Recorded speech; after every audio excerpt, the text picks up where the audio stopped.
Friend, मेरे पास एक comment आया और उसमें ये पूछा गया क्या भैया सच में भूत प्रेत होते हैं। अब उनको मैं यहाँ से ये जवाब देता हूँ कि भाई अगर आपको एक्सपीरियंस करना है ये सच में होते हैं तो आप एक बार मेहंदीपुर बालाजी भी जा सकते हो। अगर आप वहाँ नहीं जाना चाहते तो भारत में काफ़ी सारे ऐसे वीरान किले पड़े हैं, वीरान घर पड़े हैं जो हॉरर के नाम से बंद हैं, तो एक बार विजिट वहाँ कर रहा हो। अगर आपको एक्सपीरियंस हो गया तो समझ लेना होते हैं, अगर नहीं एक्सपीरियंस हुआ तो समझ लेना नहीं होते हैं।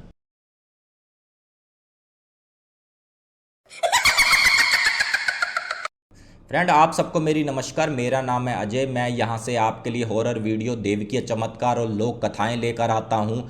साथ ही आपके वो एक्सपीरियंस भेजे हुए सुनाता हूँ वीडियो के माध्यम से। अगर आपको भी इसमें इंटरेस्ट है तो प्लीज़ ये कोने पे बटन लगा हुआ उसको दबा दो और एक प्यारा सा लाइक कर दो। आइए फ्रेंड शुरू करते हैं आज की हॉरर स्टोरी। फ्रेंड, ये स्टोरी आई है हमारे पास मुरादाबाद से और जो इसमें मुख्य किरदार होने वाला है उसका नाम है राजेश। राजेश के दो दोस्त भी होते हैं, एक का नाम है सोनू और एक का नाम है मोहित। ये देहरादून में जॉब कर रहे होते हैं। जो आप देखते हो डिलीवरी बॉय आपके घर भी आते होंगे, कभी ना कभी आपने पार्सल मंगवाया होगा, फ्लिपकार्ट हो गया, अमेजोन हो गया, स्नैपडील हो गया, इनसे। और काफ़ी ज़्यादा अच्छे पैसे कमाते हैं। और जब इनकी राजेश से बात होती है तो राजेश जब इनके बारे में पूछता है तो भाई ये काफ़ी बढ़ा चढ़ाकर अपने बारे में बताते हैं। तो राजेश ये कहता है यार मुझे भी बुला लो देहरादून, यार यहाँ पर कोई अच्छा खासा काम है नहीं, यार मेरे भी चार पैसे बन जाएंगे। तो इस पर सोनू कहता है भाई चिंता मत कर, बहुत जल्द एक लड़का यहाँ से काम छोड़ के जाने वाला है हमारी कंपनी से। अगर जैसे ही वो जाएगा मैं अपने हेड से बात कर लूँगा और तेरी ज्वाइनिंग करवा दूँगा। लगभग महीना भर बीतता है तो वो लड़का वहाँ से चला जाता है। तो सोनू राजेश को फ़ोन करता है, बोले भाई जितनी जल्दी से जल्दी हो सके तू यहाँ पर देहरादून आ जा और जगह खाली है, कहीं अब हमारा हेड किसी और को ना रख ले। और जो राजेश की मैं बात बता दूं फ्रेंड्स, इसका कभी भी भूत प्रेत पिशाच चुड़ैल के लिए कोई ऐसा विश्वास नहीं था, ना ये ऐसा मानता था कि भाई इस टाइप की कोई चीज़ सरवाइव करती है धरती पर। अब यहाँ पर राजेश अपने घर वालों को बताता है कि ऐसे ऐसे मुझे जॉब मिल रही है डिलीवरी बॉय की और काफ़ी ज़्यादा अच्छे पैसे दे रहे हैं। और उसके घर वाले भी कहते हैं, बोले बेटा देखो तुम्हें काम करना है, तुम अपनी समझदारी से अगर तुम्हें सही लग रहा है तो चले जाओ, हमारी तरफ से कोई एतराज़ नहीं है। और राजेश भी अपनी ट्रेन पकड़ता है शाम की देहरादून की और सुबह 6 बजे लगभग पहुंच जाता है सोनू और मोहित के पास। और सोनू और मोहित लगभग सुबह 9:30 बजे के करीब उसको अपने हेड के पास लेके जाते हैं और ये कहते हैं कि साहब ये बंदा हमारा दोस्त है और ये आया है मुरादाबाद से, अगर इसको भी जॉब दे दो तो भाई इसका भी भला हो जाएगा। अब इसका बॉस ये कहता है, बोले भाई हम तुम्हें अपनी तरफ से गाड़ी भी देंगे और फ़ोन भी देंगे और तुम्हें एक ऐसा फ़ोन में सॉफ्टवेयर होगा, जैसे ही डिलीवरी वहाँ तक जाएगी तुरंत तुम्हें हमें मैसेज करना होगा तो हमें ये कन्फर्म हो जाएगा कि आपकी डिलीवरी क्लियर हो गई और साथ में आपको पैसे भी मिलेंगे। तो यहाँ पर राजेश काफ़ी ज़्यादा खुश होता है। तो इस पर सोनू और मोहित ये कहते हैं, बोले भाई कब से काम करेगा, देख भाई तू देहरादून आया है, अगर तेरा दिल करे तो तू 2-1 दिन आराम कर ले, घूम फिर ले। तो यहाँ पर राजेश ये कहता है भाई घूमना ही किस लिए, मैं तो काम करने के लिए आया हूँ, मुझे अभी से काम दो और मैं आज से ही करूँगा। ये सब बातें इनकी लगभग आप ये समझ लो जहाँ डिलीवरी का सामान पड़ा हुआ होता है गोडाउन में बैठे हुए होते हैं। तो इनका बॉस एक बाइक भी अरेंज करता है जो वो लड़का छोड़ के गया था, साथ ही एक फ़ोन भी इनको देता है। अब यहाँ पर जो मोहित होता है वो ये कहता है, बोले भाई देख पूरे गोडाउन में अपने सामान पड़ा है और ये कोने पे एक थोड़ा सा कमरा है, तो भाई इस तरफ तू मत घुसना और थोड़ा सा इधर से बच कर रहना। तो यहाँ पर राजेश कहता है कि भाई ऐसा क्या है इस कोने में। बोले यार देख भाई तुझे जितना कहा गया है तू उतना सुन, थोड़ा सा यहाँ से बच कर रहना और थोड़ा सा इधर कोई भी डिलीवरी का अपना सामान मत रखना। तो इसमें राजेश बोला ऐसा क्या है, मैं अभी रख कर दिखाता हूँ तुम्हें। अब जैसे ही राजेश जाता है और थोड़ा सा सामान रखता है और डिब्बे के ऊपर सामान जोड़ देता है और जाकर इस तरीके से कहता है, हाँ भाई सोनू देख मैंने पीछे सामान लगा दिया है, कुछ उसको हुआ। अब जैसे ही मोहित कहता है भाई ज़रा तू पीछे मुड़कर देख, अब जैसे ही राजेश पीछे मुड़कर देखता है तो वो सारा सामान फैला हुआ होता है।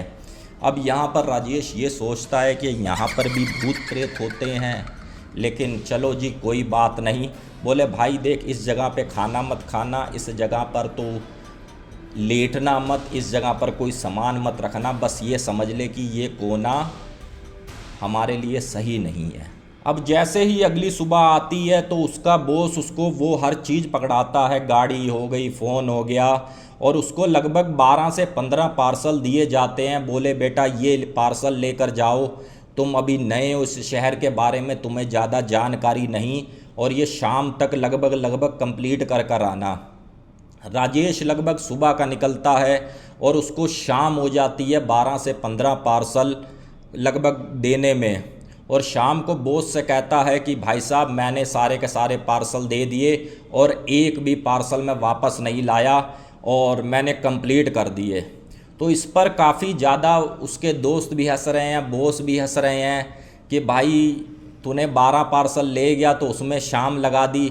तो यहाँ पर मोहित बोला देख भाई हम यहाँ पर लगभग 80 पार्सल 100 पार्सल एक दिन में निपटा देते हैं, इसीलिए ज़्यादा खुश होने की ज़रूरत नहीं है। अभी तेरे को हेड ने बॉस ने ज़्यादा सामान नहीं दिया कि भाई तुझे कल को कोई ये ना हो कि भाई इतना लोड डाल दिया, इसीलिए धीरे धीरे सब चीज़ तू समझ जाएगा। अब यहाँ पर राजेश को थोड़ी सी अपनी इंसल्ट फील हो रही थी कि भाई एक बात ये बताओ, मैं तो 12 पार्सल में शाम कर दी और ये 80 से 100 पार्सल एक दिन में निपटाते हैं। तो यहाँ पर राजेश ये कहता है हेड साहब ये बताओ क्या मैं और पार्सल दे सकता हूँ अभी शाम तक? अगर दे सकता हूँ तो मुझे 10-12 पार्सल और दे दो, 2 पैसे मेरे भी एक्स्ट्रा बनेंगे और थोड़ा सा मेरा नाम भी हो जाएगा। यहाँ पर हेड काफ़ी ज़्यादा मना करते हैं, बोले भाई कोई बात नहीं, तेरा पहला दिन है, कोई बात नहीं, धीरे धीरे तेरी भी स्पीड बढ़ जाएगी। लेकिन ये यहाँ पर नहीं मानता और इसका हेड कहता है ये 5 पार्सल हैं भाई, तो ये इस पते पर पहुँचा दे। तो यहाँ पर सोनू कहता है कि चल भाई कोई बात नहीं पहुँचा दे, क्योंकि देहरादून सिटी है, लगभग पूरी रात जगती है ये। अब जैसे ही राजेश निकलता है पार्सल लेकर, 4 पार्सल तो वो लगभग कंप्लीट कर देता है, और जैसा ही 5वां पार्सल होता है तो फ्रेंड्स आप ये लगा लो मंसूरी रोड पर थोड़ा सा आगे उसको जाना पड़ता वो पार्सल लेकर। लेकिन कहीं ना कहीं जो उसके कनेक्टिविटी थी जीपीएस की मदद लेता था, क्योंकि अभी उसे नॉलेज थी नहीं कि कौन सी गली कहाँ पर है, कौन सा ब्लॉक कहाँ पर है। अब जैसे थोड़ा आगे बढ़ता मंसूरी रोड पर तो उसका जो जीपीएस था वहाँ से कनेक्ट टूट जाता है, और जहाँ जिस लोकेशन पर उसने जाना था अब उसको लगभग पता भी नहीं था, लेकिन एड्रेस के माध्यम से वो चलता चला जा रहा था। एक पेड़ के नीचे जाकर रुकता है। अब उसके दिमाग में ये आया कि भाई रात के 9:30-10 बज गए हैं, किसी के घर का दरवाज़ा बजाऊंगा तो वो भी ठीक नहीं है, क्या करूं, वापस चला जाऊं? लेकिन भाई जिस लड़के ने ये मुझे पार्सल दिया था उसने ये कहा था कि भाई ये पार्सल ज़रूर पहुंचाना। एक वहाँ से बंदा गुजर रहा होता है तो वो ये कहता है राजेश काका ये एड्रेस कहाँ है आपको पता है? तो काका कहते हैं हाँ बेटा मुझे पता है, बस थोड़ा सा आगे जाकर इधर को मुड़ जाना, वहीं पर तुम्हें एक पुराना सा मकान मिलेगा, वही एड्रेस है। अब राजेश भी वैसे ही करता है, थोड़ा सा आगे ले जाकर अपनी बाइक रोकता है और इस तरीके से देखता है और ये सोचता है कि भाई ये 2 मंजिला बना हुआ है, कोई पुरानी हवेली सी बनी हुई है, और यार कितने वीराने में इन्होंने बना रखी हैं, दाएं बाएं कोई भी घर नहीं। लेकिन राजेश के माइंड में ये होता है कि भाई मुझे क्या ही लेना, मुझे अपना पार्सल देना है, चुपचाप घर चले आना है। अब ये सब करते कराते में लगभग 11:30 बज जाते हैं। जैसे ही राजेश जाता है सीढ़ियों से चढ़कर, क्योंकि 2 मंजिला होता है, नीचे का आप समझ लो खाली एक ग्राउंड टाइप का या खुला पोर्शन होता है, ऊपर उनका मकान होता है। सीढ़ियों से जाता है राजेश और दरवाज़ा उनका बंद होता है, इस तरीके से दरवाज़ा बजाता है कि हेलो मैं आपका पार्सल लेकर आया हूँ, पार्सल ले लो। 2 बार दरवाज़ा बजाता है लेकिन अंदर से कोई रिस्पॉन्स नहीं आता। जैसे ही तीसरी बार दरवाज़ा बजाने लगता है तो दरवाज़ा अपने आप ही धीरे धीरे करके खुल जाता है। अब देखता है, राजेश की नज़र पड़ती है ठीक सामने एक बुजुर्ग व्यक्ति बैठा हुआ है व्हील चेयर पे, और वो ये कहता है, राजेश काका ये आपका पार्सल है, पार्सल ले लो। अब जैसे ही उस बुजुर्ग की नज़र राजेश की तरफ पड़ती है, बुजुर्ग उसी व्हील चेयर से उठता है और बराबर में रेलिंग लगी हुई होती है, जो आप ये समझ लो कि अगर रेलिंग से नीचे अगर बंदा कूदे तो सीधा ज़मीन पर ही आएगा, मतलब हवेली से बाहर ही। अब जैसे ही राजेश की उस बाबा पर नज़र पड़ती है, बाबा उसी कुर्सी से उठते हैं, ठीक रेलिंग से कूदते हैं, और जैसे राजेश इस तरीके से देखता है तो बाबा ऊपर से कूदते हुए तो दिखे थे लेकिन नीचे गिरते हुए नहीं दिखे। अब इस तरीके से राजेश देखता है और 2 मिनट बाद जैसे ही नज़र करता है इस तरीके से, बाबा ठीक सामने फिर से वहाँ पर बैठे हुए होते हैं। तो इस पर राजेश इस तरीके से अपने सिर पर हाथ मारता, बोले यार ये सब क्या हो रहा है, बोले चलो छोड़ो। तो यहाँ पर फिर कहता है राजेश, बाबा ये आपका पार्सल आया है, पार्सल ले लो। तो बाबा इस तरीके से इशारा करते हैं कि यहाँ रख दो। बोलते कुछ नहीं, बस इशारे से ही काम चलता था। अब जैसे ही राजेश अंदर पार्सल लेकर जाता है बेड में रखने के लिए, इतने में राजेश नज़र दौड़ाता है तो काफ़ी ज़्यादा वहाँ समझ लो हल्का हल्का अंधेरा होता है, लाइट नहीं होती उस पूरे घर में। बस जो लाइट आप समझ लो चांद की रोशनी की आ रही थी हल्की फुल्की, समझ लो हर जगह गंदगी ही गंदगी, बदबू ही बदबू। राजेश ने जैसे ही पार्सल वहाँ पर रखा, जिस दरवाजे से घुसा था वो दरवाज़ा ऑटोमेटिक बंद हो गया। अब यहाँ पर राजेश ने वो दरवाज़ा खोलने की कोशिश करी तो दरवाज़ा नहीं खुला, और फिर से जैसे ही वो कुंडी खींची अंदर को तो वो जो कुंडी थी वो कुंडी ही टूट गई। अब यहाँ पर जैसे ही राजेश ने सोचा कि मैं बाबा से मदद मांगूं और पीछे मुड़कर देखा तो उस कुर्सी पर कोई नहीं। अब यहाँ पर राजेश ये सोचे कि मैं करूँ तो करूँ क्या, और काफ़ी ज़्यादा चीख चिल्ला रहा है कि भाई कोई बाहर आए तो मेरा दरवाज़ा खोल दो, कोई बाहर आए तो मेरा दरवाज़ा खोल दो। एक हल्की सी आवाज़ आई बाहर से कि तुम कौन हो और अंदर क्या कर रहे हो। फिर राजेश कहता है कि भाई दरवाज़ा खोल दो, मैं अंदर फंस गया हूँ, मुझे बचा लो, मैं अंदर फंस गया हूँ।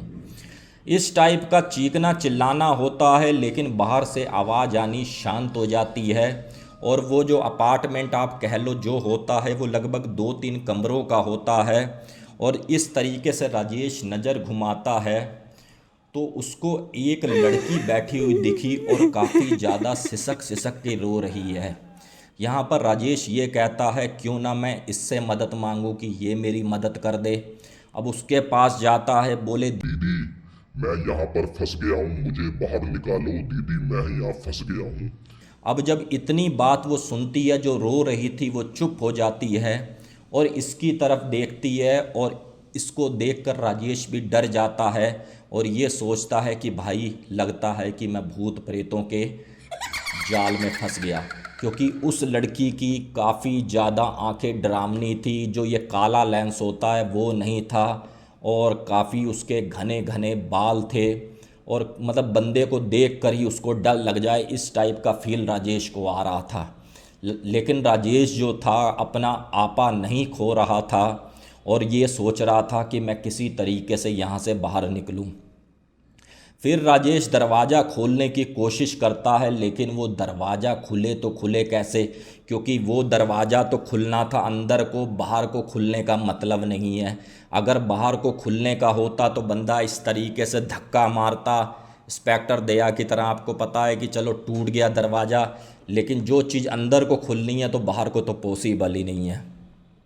राजेश इस तरीके से वहाँ बैठा हुआ होता है और पीछे से ठीक थप्पड़ आता है राजेश को, और वही बुढ़ा खड़ा हुआ होता है। वो ये कहता है तेरे से दरवाज़ा नहीं खुल रहा तो चाबी ढूंढ ले, क्या पता उस चाबी से दरवाज़ा खुल जाए। और राजेश जैसे ही चाबी ढूंढता है इधर उधर चाबी मिल जाए, चाबी मिल जाए, और फिर अपने उसको ध्यान आता है यार मेरे पास टॉर्च भी तो है। टॉर्च की मदद लेता है और इस तरीके से टॉर्च जलाकर देखता है तो 3 चाबियों का एक गुच्छा उसको मिलता है। और जैसे पहली चाबी लगाता है दरवाज़ा नहीं खुलता, दूसरी चाबी लगाता है दरवाज़ा नहीं खुलता, तीसरी चाबी लगाता है दरवाज़ा नहीं खुलता। और इसी के साथ साथ ही फ्रेंड, जिस कमरे से वो लड़की रो रही थी, अब वहाँ से उसको काफ़ी ज़्यादा हंसी की आवाज़ सुनाई दे रही थी, जैसे वो लड़की के कोई मन की बात हो रही हो, और राजेश उसके चक्रव्यूह में फंसता चला जा रहा था। अब राजेश ने सोचा मैं क्या करूं। राजेश ने आप देखा होगा जो जहां पर चाबी लगती है वहां के सुराग से मैं झांक कर देखता हूं कि भाई कोई अगर हो, कोई खड़ा हो, कुछ हो।